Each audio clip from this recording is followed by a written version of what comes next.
শত ব্যস্ততার মাঝেও চেষ্টা করি পরিবারের দায়িত্বগুলো সঠিকভাবে পালন করার জন্য। একই সাথে খুব শর্ট টাইমে একটা কেকের অর্ডার ছিল, সেটা বানালাম এবং মজাদার একটা পাকোড়ার রেসিপি শেয়ার করলাম। সেই সব কিছু আপনাদের সাথে শেয়ার করব, তাই একটা লাইক দিয়ে দেখতে থাকুন।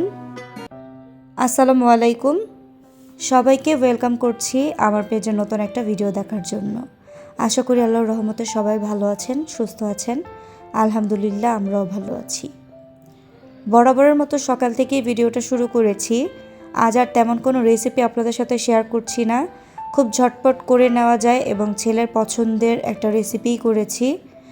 এখন যেহেতু মাঝে মধ্যেই কেক বানানো হয় এবং টুকটাক কেকের অর্ডারও থাকে, তাই বাসায় চকলেট আনা ছিল, তো পাউরুটির মধ্যে চকলেটটা একটু গলিয়ে দিয়ে ছেলের জন্য একটা স্যান্ডউইচের মতো বানিয়েছি। সাথে ডিম পোচ করে নিলাম ওয়ালিদের বাবার জন্য।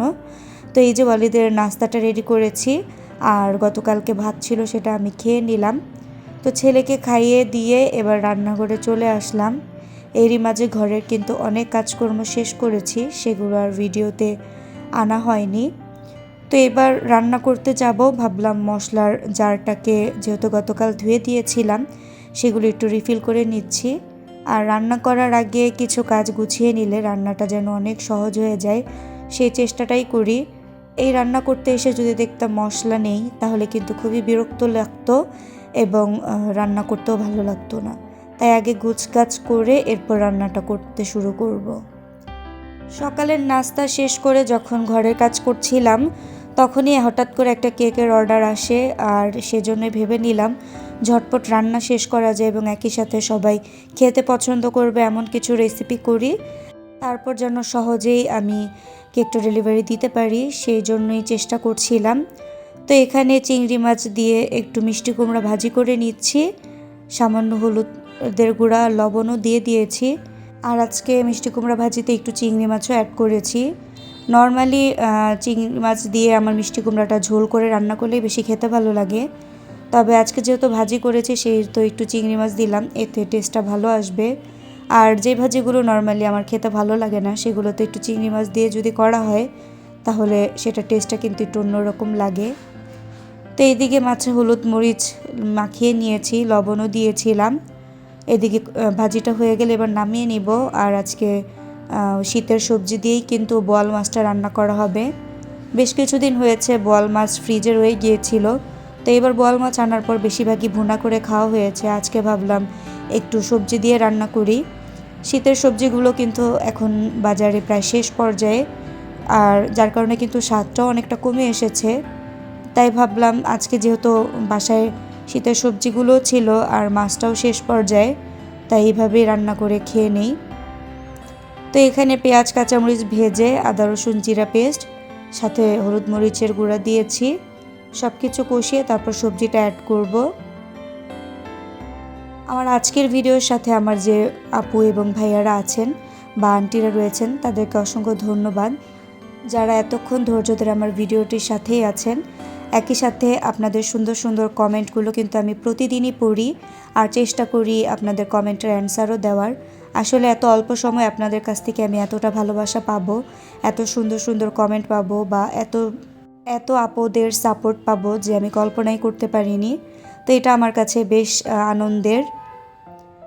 তো দুপুরে রান্না খাওয়া শেষ করে আমি কিন্তু এর মাঝে কেক বেসটা তৈরি করে নিয়েছিলাম, আর এখন কেকের ডেকোরেশনটা করে নিয়েছি। তো এটা একটা চকলেট কেক ছিল, তো মাঝে আমি একটু চকলেট গানাশ দিয়ে দিয়েছি, এতে কেকের লুকসটা সুন্দর আসে আর খেতেও ভালো লাগে।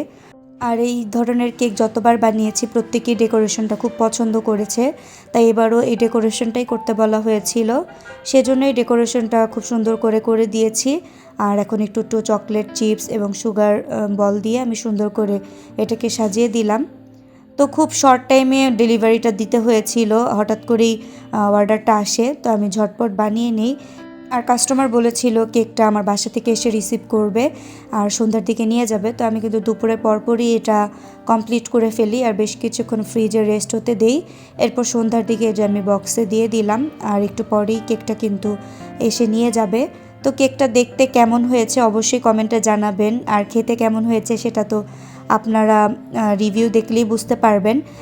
হয়তো যে আপুটা নিয়েছে সে অবশ্যই রিভিউ দিবে। তো যাই হোক, এরপর কেকটা ডেলিভারি করার পর সন্ধ্যার দিকে কিন্তু আমি নাস্তা বানাচ্ছি। আর আজকে বেশ মজাদার একটা পাকোড়া বানাবো। আর আজকে এই পাকোড়াটা বানাবো এই কুমড়ো ফুল দিয়ে। এই সময়ে কিন্তু এই রেসিপিটা হয়তো অনেকেই ট্রাই করেন। তো এই জন্য আমি প্রথমে 1 কাপ চালের গুঁড়া দিয়েছি, তাতে লবণ আর হচ্ছে একটু মরিচের গুঁড়া দিয়েছি জাস্ট ঝাল ঝাল ফ্লেভার আসার জন্য। আর এরপর কিছুটা আমি ধনিয়া পাতা কুচি, একটু পানি আর একটা ডিম দিয়েছি। এরপর পরিমাণ মতো পানি দিয়ে আমি একটা মোটামুটি ঘন একটা ব্যাটার বানিয়েছি। খুব বেশি পাতলা বা খুব বেশি ঘনও না, মিডিয়াম। আমরা নর্মালি যেভাবে আলুর চপ বেগুনির ব্যাটার রেডি করি সেরকমই একটা ব্যাটার রেডি করেছি। তো এবার ডুবো তেলে এটা ভেজে নিব। আমি ফুলটাকে খুব ভালোভাবে এই ব্যাটারের মধ্যে ডুবিয়ে তারপর ভেজে নিচ্ছি। ওয়ালিদের স্কুলের একটা ভাবি আমাকে এই কুমড়ো ফুলগুলো দিয়েছে, তো ভাবিকে অসংখ্য ধন্যবাদ। আর রেসিপিটা আমি আজকে প্রথমেই করলাম। এটা খেতে যে এতটা মজা হবে কল্পনা করিনি। আর এটার টেস্ট আমার কাছে কিন্তু খুব ভালো লেগেছে। খুবই ঝটপট এই রেসিপিটা করা যায়। আপনারা চাইলে কিন্তু বাসায় তৈরি করে খেতে পারেন। আর এখন কিন্তু বাজারে এই কুমড়ো ফুলগুলো খুবই অ্যাভেলেবল। তবে আমাকে কিন্তু ভাবি তাদের নিজেদের ক্ষেতের যে কুমড়ো চাষ করা হয় সেখান থেকেই ফুলগুলো দিয়েছে। আর সাথে ভাবির অনেকটা ভালোবাসা জড়ানো এর মাঝে, যার কারণে এটার টেস্ট আমার কাছে অনেক বেশি। তা আপনারাও চাইলে বাসায় কিন্তু ট্রাই করতে পারেন এবং আপনাদের কাছে রেসিপিটা কেমন লেগেছে সেটা অবশ্যই আমাকে কমেন্টে জানাবেন। আজ সারাদিনটা বেশ ব্যস্ততায় কাটলেও সন্ধ্যাটা বেশ ভালো কেটেছে। শত ব্যস্ততার মাঝেও কিন্তু পরিবারের দায়িত্বগুলো সঠিকভাবে পালন করার চেষ্টা করি। সবাই আমাদের জন্য অনেক দোয়া করবেন এবং আপনাদের জন্য অনেক দোয়া রইল। আজকের এই ভিডিওটা আমি এখানেই শেষ করছি। ভিডিওটা কেমন লাগলো অবশ্যই কমেন্টে জানাবেন। আজ তবে পাকোড়া খেতে খেতেই বিদায় নেই। সবাই ভালো থাকবেন, সুস্থ থাকবেন। আল্লাহ হাফেজ।